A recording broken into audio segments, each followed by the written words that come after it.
Hello students, कैसे हैं आप सब। फाउंडेशन केमिस्ट्री क्लासेस में आपका मोस्ट वेलकम है। मैं हूं गालिब सर। तो डियर स्टूडेंट्स, सॉलिड स्टेट में बहुत सारे लेक्चर हम लोग कंप्लीट कर चुके हैं।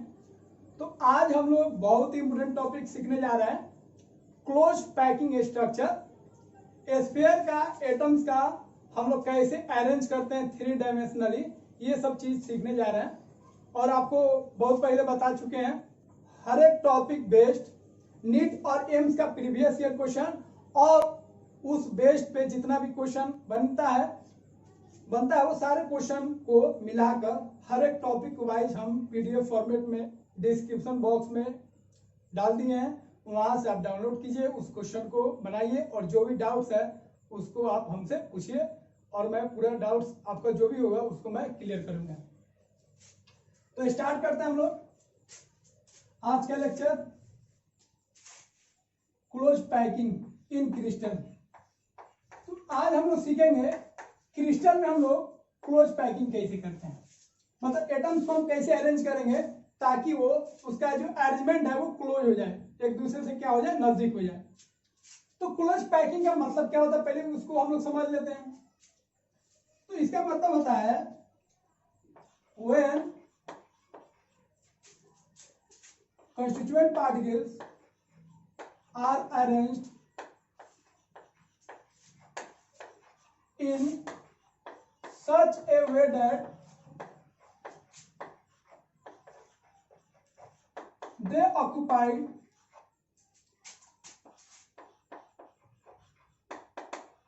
maximum space is called close packing। तो यहां पे ध्यान दीजिए, क्लोज पैकिंग का मतलब क्या होता है, हमको कॉन्स्टिट्यूएंट पार्टिकल्स को ऐसे अरेंज करना है जो उनके बीच में कम से कम स्पेस हो, मतलब जो कॉन्स्टिट्यूएंट पार्टिकल्स हो वो ज्यादा से ज्यादा स्पेस को ऑक्युपाई करे, मतलब उनके बीच में जो जगह है, खाली जगह है, वो कम से कम बचे। उसी अरेंजमेंट को, उसी पैकिंग को हम लोग बोलेंगे क्लोज पैकिंग। तो पैकिंग करने का बहुत सारा तरीका है, लेकिन यहाँ पे हम लोग ऐसे पैकिंग करेंगे ताकि एटम्स के बीच में, स्फीयर के बीच में जो स्पेस हो वो कम से कम हो और ज्यादा स्पेस ऑक्युपाई कर सके कौन, स्फीयर। समझ में आया? अब देखिए क्लोज पैकिंग हम लोग कितना डायरेक्शन में कर सकते हैं। तो क्लोज पैकिंग हम लोग कैसे करेंगे पहले देख लीजिए। क्लोज पैकिंग एक करेंगे हम लोग 1 डायमेंशन में, एक करेंगे हम लोग 2 डायमेंशन में और एक हम लोग करेंगे 3 डायमेंशन में। तो जब हम एटम्स को अरेंजमेंट करेंगे क्लोज पैकिंग में तो वो 1 डायमेंशन में कर सकते हैं, 2 डायमेंशन में कर सकते हैं और 3 डायमेंशन में कर सकते हैं। तो अब हम लोग बात करते हैं क्लोज पैकिंग 1D में और एक बात करते हैं 2D में।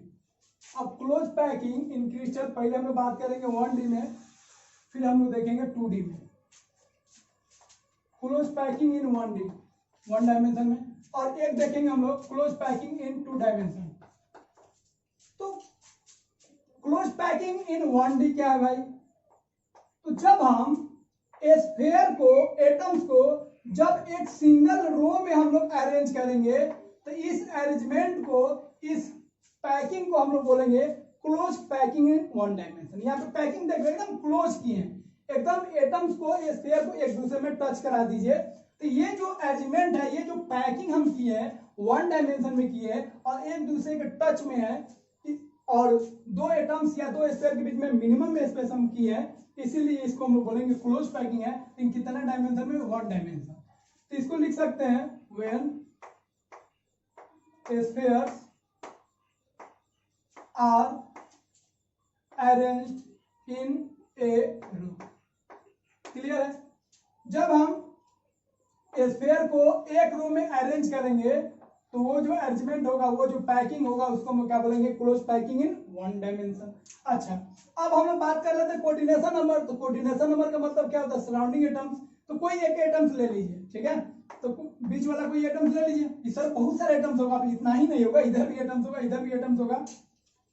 तो कोई एक एटम्स ले लेते हैं। अब इसके बगल में इधर एक एटम्स है, इधर एक एटम्स है, तो इसका कोऑर्डिनेशन नंबर जो होगा कितना हो जाएगा? 2। कोऑर्डिनेशन नंबर का मतलब क्या होता है? Surrounding atoms. एक एटम्स के या एक आयन के सराउंड में कितना एटम्स आयन है उसी को क्या बोलेंगे? सराउंड उसी को क्या बोलेंगे, उसको हम लोग बोलेंगे कोऑर्डिनेशन नंबर। अब देखते हैं क्लोज पैकिंग इन 2 डायमेंशन। तो देखिए क्लोज पैकिंग इन 2 डायमेंशन जो है वो हम लोग 2 तरीके से करते हैं। एक एक चीज को ध्यान से समझिएगा, ये बहुत ही कॉन्सेप्चुअल है। 1D और 2D से तो ज्यादा क्वेश्चन नहीं बनेगा, लेकिन 3D में जो अरेंजमेंट लाएंगे उसको और अच्छा से आपको समझना पड़ेगा और उस पर बहुत ज्यादा क्वेश्चन पूछता है।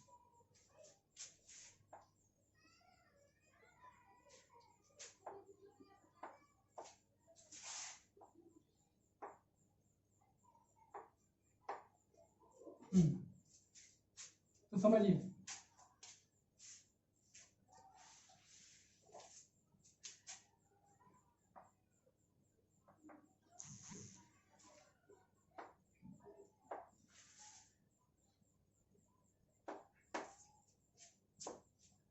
तो फर्स्ट रो हम लोग कंप्लीट कर चुके। तो 1D में जैसे आप अरेंज किए थे उस तरह अरेंज कीजिए, और 1 रो में जब आप एटम्स को स्फीयर को अरेंज कीजिएगा, फिर सेकेंड रो इसके ऊपर रखिएगा, फिर थर्ड रो रखिएगा। इस तरह बहुत सारा रो जब रखिएगा तो कुछ ऐसे अरेंजमेंट होगा, कुछ ऐसे पैकिंग होगा।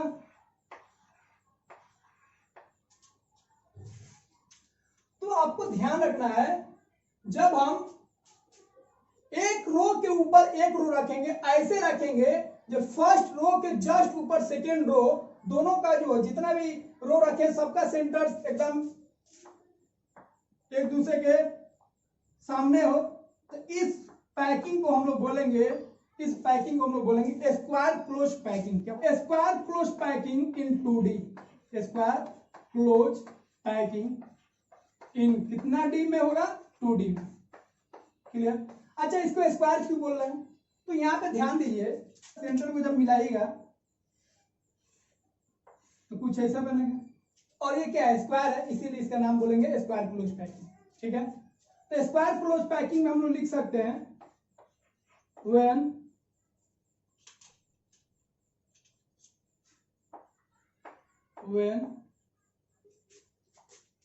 सेकेंड या third and so on. When second, तो इस तरह सेकेंड रो या थर्ड रो, इस तरह बहुत सारा जब रो रखेंगे तो उसका जो पैकिंग बनेगा क्लोज पैकिंग, उसको क्या बोलेंगे, स्क्वायर क्लोज पैकिंग। ध्यान रखना है, ऐसे रखना है जो सबका सेंटर एक दूसरे के क्या हो, सामने हो। तो व्हेन सेकेंड या third, fourth, fifth and so on row are placed over first रो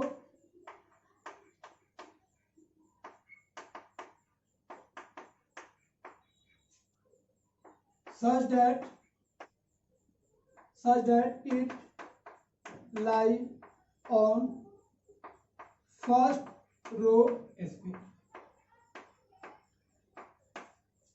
तो ध्यान दीजिए, जब हम फर्स्ट रो, एक रो आप लिख दीजिए 1 डायमेंशन में, फर्स्ट रो के ऊपर second row, third row, fourth row इस तरह रखेंगे, और ऐसे रखेंगे कि फर्स्ट रो का जो स्फीयर है उसी के ऊपर सेकेंड रो का स्फीयर आ जाए, सबका सेंटर एक दूसरे के सामने हो। इस क्लोज पैकिंग को हम लोग क्या बोलेंगे, स्क्वायर क्लोज पैकिंग, क्योंकि इसका जो अरेंजमेंट है कैसा दिख रहा है, स्क्वायर। अब हम लोग बात करेंगे, एक और अरेंजमेंट हम लोग कर सकते हैं। तो फर्स्ट रो जैसे था वैसे रहने दीजिए, देखिए फर्स्ट हो गया। अब सेकेंड रो को इसके नीचे नहीं रखना है, इसका जो डिप्रेशन है, इसका जो खाल है उसमें रखना है, ये जो डिप्रेशन आप देख रहे हैं उसमें रखना है।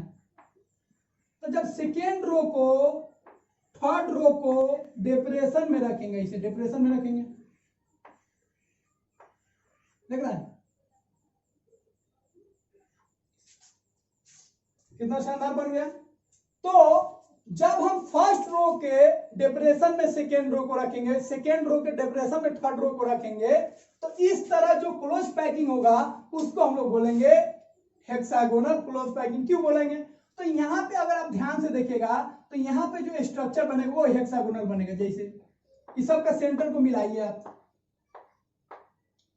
अब इसके सेंटर को अगर हम मिलाते हैं तो जो ज्योमेट्री बनेगा वो कैसा बनेगा, देखिए हेक्सागोनल बनेगा। हेक्सागोनल बना कि नहीं बना? इसीलिए इसको हम लोग क्या बोलेंगे, इसको हम लोग बोलेंगे हेक्सागोनल क्लोज पैकिंग। बोलिए, बोलेंगे कि नहीं बोलेंगे? और ये कितना डायमेंशन में है? तो 2 डायमेंशन में। 2 डायमेंशन मतलब जानते हैं, एक लेंथ होगा, एक ब्रेथ होगा। 1 डायमेंशन मतलब क्या होगा? एक सिर्फ लेंथ होगा। और 3 डायमेंशन में एक लेंथ भी होता है, एक ब्रेथ भी होता है और एक हाइट भी होता है। तो ये जो हम लोग दोनों पैकिंग जो देखे हैं, ये 2 डायमेंशन में है। ये जो पैकिंग देखे हैं 1 डायमेंशन में है। तो आप ऐसे पैकिंग कर लो या ऐसे कर लो, कोई दिक्कत नहीं। रो में कर लो या कॉलम में कर लो, कोई दिक्कत नहीं है। तो आपको यहाँ पे क्या लिखना है? यहाँ पे सेकेंड रो थर्ड रो को रखेंगे, लेकिन किस में रखेंगे? डिप्रेशन में रखेंगे। ठीक है, तो यहाँ पे हम लोग लिख सकते हैं when is placed in the depression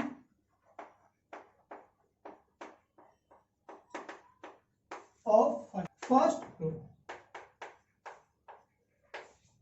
तो ध्यान रखना है, जब सेकेंड लेयर का जो स्फीयर है उसको फर्स्ट रो के डिप्रेशन में रखेंगे, सजाएंगे, तो ये जो अरेंजमेंट होगा, ये जो क्लोज पैकिंग होगा, उसको हम लोग क्या बोलेंगे? Hexagonal close packing. ध्यान रखना है। फिर से देखिए, अब हमको क्या सीखना है भाई? क्लोज पैकिंग करना है। एटम्स को, स्फीयर को हम लोगों को ऐसे अरेंज करना है ताकि उनके बीच में कम से कम स्पेस बचे। मतलब एटम्स और स्फीयर जो है वो ज्यादा से ज्यादा स्पेस ऑक्युपाई करे।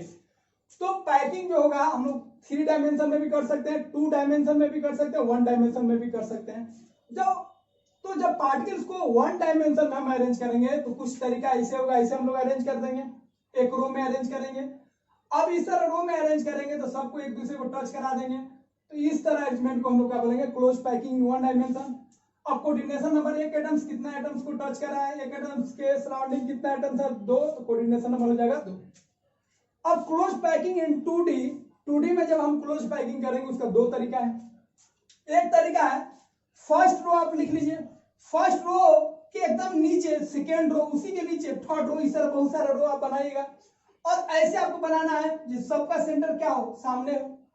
स्फीयर है, उसी को टच करते हुए सेकेंड, उसी को टच करते हुए थर्ड हो जाए, थर्ड को टच करते हुए फोर्थ हो जाए। तो इस तरह जो पैकिंग होगा उसको हम लोग बोलेंगे स्क्वायर क्लोज पैकिंग, क्योंकि यहाँ पे जो ज्योमेट्री बन रहा है कैसा बन रहा है? स्क्वायर। लेकिन जब फर्स्ट रो आप बना दिए, फर्स्ट रो के बीच में मतलब डिप्रेशन में जब आप रखिएगा सेकेंड रो के डिप्रेशन में थर्ड रो को रखिएगा, थर्ड रो के डिप्रेशन में fourth row and so on. तो इस अरेंजमेंट को, इस क्लोज पैकिंग को हम लोग बोलेंगे हेक्सागोनल क्लोज पैकिंग। क्यों बोल रहे हैं? क्योंकि यहाँ पे जो ज्योमेट्री बना कैसा बना? हेक्सागोनल बना। अब कुछ बात का ध्यान रखेंगे, इसके लिए स्क्वायर क्लोज पैकिंग 2D के लिए कोऑर्डिनेशन नंबर कितना होगा? 4। देखिए, एक एटम्स को कितना एटम्स घेर के रखा है? 1 2 3 4। ये 1 हो गया, ये 2 हो गया, ये 3 हो गया, ये 4। यहाँ पे एक एटम्स को, ये वाला एक एटम्स ले लीजिए, इसको कितना एटम्स घेर के रखा है? तो 1 2 3 4 5 6।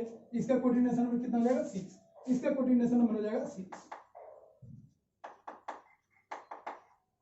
ठीक है। उसके बाद आपको ध्यान रखना है पैकिंग एफिशिएंसी। तो इसका पैकिंग एफिशिएंसी होता है स्क्वायर क्लोज पैकिंग का 52.4%।